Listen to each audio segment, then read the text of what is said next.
Sales managers, you've got to prepare your sales team for adversity. If they're not prepared for any circumstance, the slightest thing could throw them off. I was going to a sales pitch and it was a huge meeting. I flew all the way across the country. I got there a day early. I was prepared. I got a great night's sleep. I was ready to go. I knew my stuff. I walked into the lobby of this building where this huge client was going to be. I gave my credentials to the security desk. They were calling upstairs to get me permission to come up to the client's conference room to set up for my pitch. I had an attack of vertigo.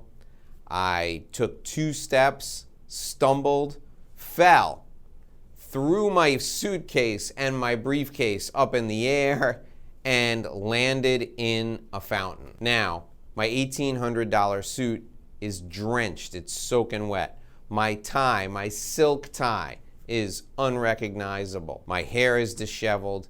The room is spinning. What was I gonna do? If you want to discover how to handle adversity and how to prepare your sales team for adversity just like that, you gotta join me for this episode of The Inside BS Show.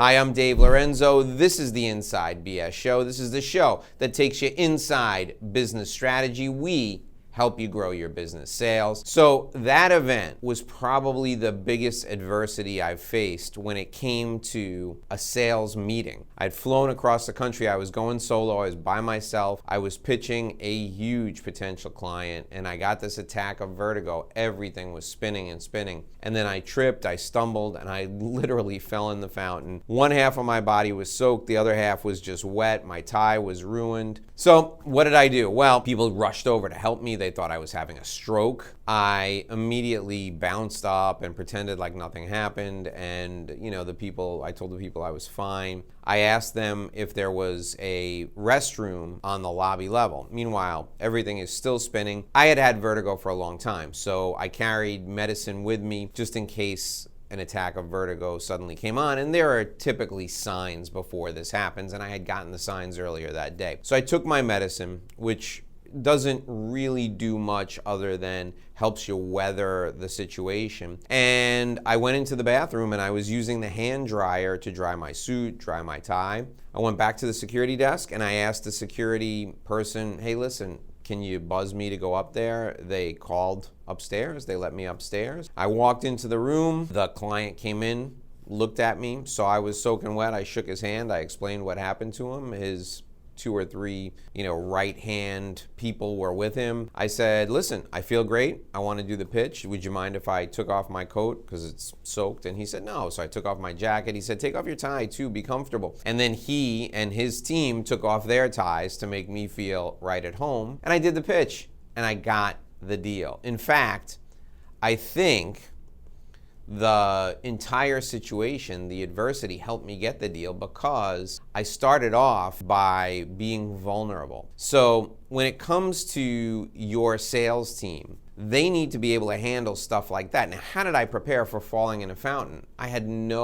absolutely no idea that was going to happen to me ever in my life. So how did I prepare for that? I didn't. But what I did do was I did rehearse the pitch I was going to give. I did go over my notes from the 3 previous meetings I'd had with this group. So I knew what potential questions they were going to ask. I knew what our value proposition was. And I would have been ready if there was no projector in the room. I would have been ready if there was no audio visual. I would have been ready if they didn't want to pitch, if they just wanted to talk. I knew my material, and I knew my client, and I knew what they needed, and I knew it inside and out. So I want to help you right now prepare for something similar. And then I'm going to tell you one more story about adversity at the end of our time together. So let's talk about the 5 things you need to do in order to prepare your sales team for adversity. The first thing you need to do to prepare your sales team for adversity is get them comfortable pitching in front of people who ask stupid questions and who interrupt them.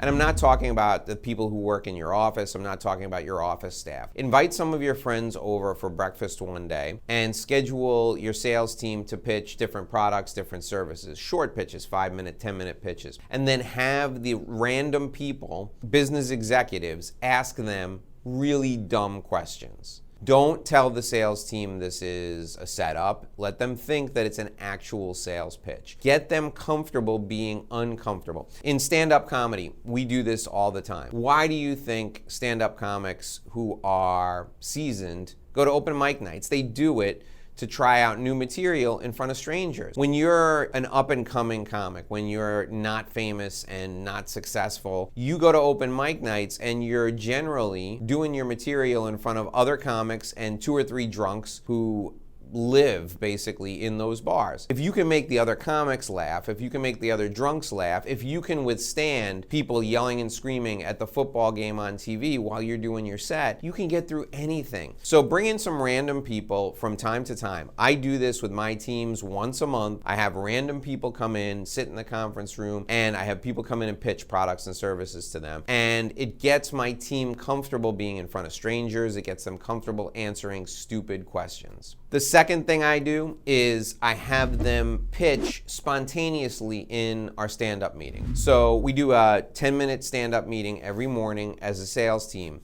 If you're unable to be together in a room, you do it on Zoom. And I ask 1 or 2 people, hey, pitch me this in 5 minutes or less. And they go ahead and do a pitch. And we put them on the spot, and then I have other people for 3 or 4 minutes give them things that they did well and things that they could do better. And I rotate it so that everybody pitches something during the course of the week. Why is this effective? Well, it keeps them sharp. It makes them spontaneously talk about our products and our services, the problems they solve, and I also make them spontaneously answer and ask really good questions. The key to consultative sales is obviously asking questions, diagnosing, matching your solutions to the problems they solve, but your sales team has to be comfortable spontaneously asking questions and spontaneously answering questions. So in your stand-up meetings, have them ask, have them answer good questions, and have them spontaneously pitch a product. The third thing you should do when it comes to preparing your sales team for adversity is always have your salespeople second chair a big pitch. A brand new salesperson is obviously not going to pitch something until he or she is comfortable, but having them go and watch your A team, your number 1 team pitch is fantastic. Why is it fantastic? Because they get to see what that experience is all about. They get to be in the room where it happens. They can see the questions that are asked. They can see the tension, feel the tension in the air. They can watch how a pro handles it, and they have someone to emulate. They have an experience that they can then visualize in their mind so that they're ready for whatever adversity comes their way when they go to present. The fourth thing I want you to do is I want you to run a red team before any big presentation. What's a red team? Well, it's not only a dry run of the presentation, it's the person who's going to be doing the pitch, presenting to everyone else who is part of the sales team, the other people who pitch their clients and their services. Then you have the sales team shoot that presentation full of holes. And I'm not talking about style, I'm not talking about the PowerPoint slides, all of that should be buttoned down well in advance. They're punching holes in the emotional engagement the person is making in the presentation, and they're punching holes in the logic. They're acting like the client, but they're going to an extreme. The red team is designed to be brutal. The red team should be way tougher than anyone else is ever going to be on that presentation. After the red team, the person who's doing the pitch should feel relieved that he's only going to pitch to a client, because the client would never think to ask the questions the red team is asking. The fifth thing I want you to have your sales team do to prepare for adversity is something that I refer to as the Crimson Tide.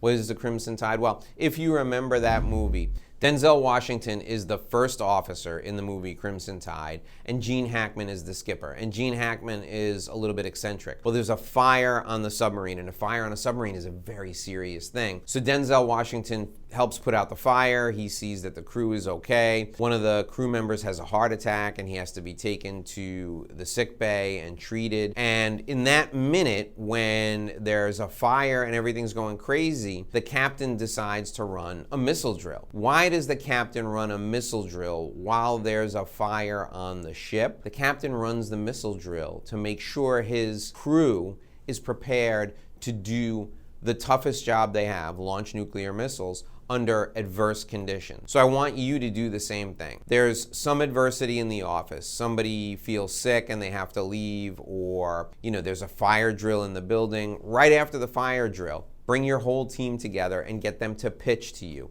Two things will happen. They will be able to immediately snap their mind into business mode no matter what happens if you do this. The second thing that'll happen is pitching will feel normal after the adverse conditions. Now, I promised you a story that we would end this show with, a story about another story about me overcoming adversity. There was one time when I was due to give a speech to a consumer retail products company, and they had brought all their people together in a theater in Overland Park, Kansas. It was kind of like a Home Depot, but they had all of their stores in the Midwest, and it was a family-owned business, and it was the Sutherlands. In fact, the name of the company was Sutherland. I think it was Sutherland Lumber. And I'm waiting in the wings on the stage. It was an old ornate theater. Think of your high school theater where you put on plays and stuff. And I'm in there waiting, and the door opens, and in walks the person who hired me to give the speech. He's supposed to introduce me, and he walks right by me. And he walks onto the stage, grabs the microphone, and says, "Ladies and gentlemen, I have an announcement to make." And the crowd, which was murmuring, settles down. Everything goes quiet, and he says, "Some of you may know,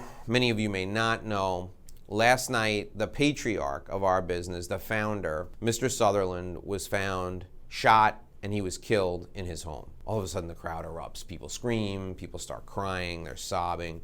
He says, "Now, I know this is difficult news. I know that it's difficult for you to take." He said, "We were supposed to have a full day program today. We're going to cancel the program so that all of you can go back to the office and see the grief counselors we have set up there. Those of you who want to visit with the Sutherland family, there'll be an announcement about the time to do that. But since we've brought him all the way here to Overland Park, Kansas from New York City, I'd like to have Dave Lorenzo come out and do his speech anyway. Ladies and gentlemen, Dave Lorenzo." And I was startled.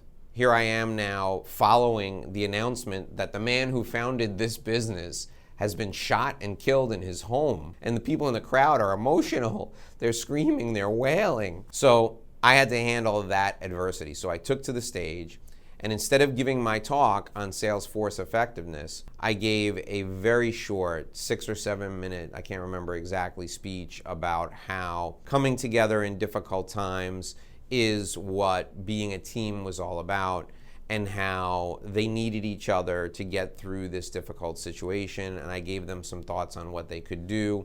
And then after 6 or 7 minutes, I said, "I think now it's an appropriate time for you to go back outside and board the buses, go back to your office and see the grief counselors that the company has there for you. I'll do my Salesforce effectiveness speech at another time." So I was able to handle that adversity. Now, how was I able to do that? I have been in 3 or 4 situations before where microphones had gone out, or I went to do a speech and the client had a different idea and changed the speech I was supposed to give at the last minute. So I had had other adversity, and I had experience in handling grieving teams because I had experienced that with my team a few years earlier. So I was able to draw on past experience, and I had confidence from being placed in adversity previously. Sales managers, preparing your team for adversity is one of the most important things you can do.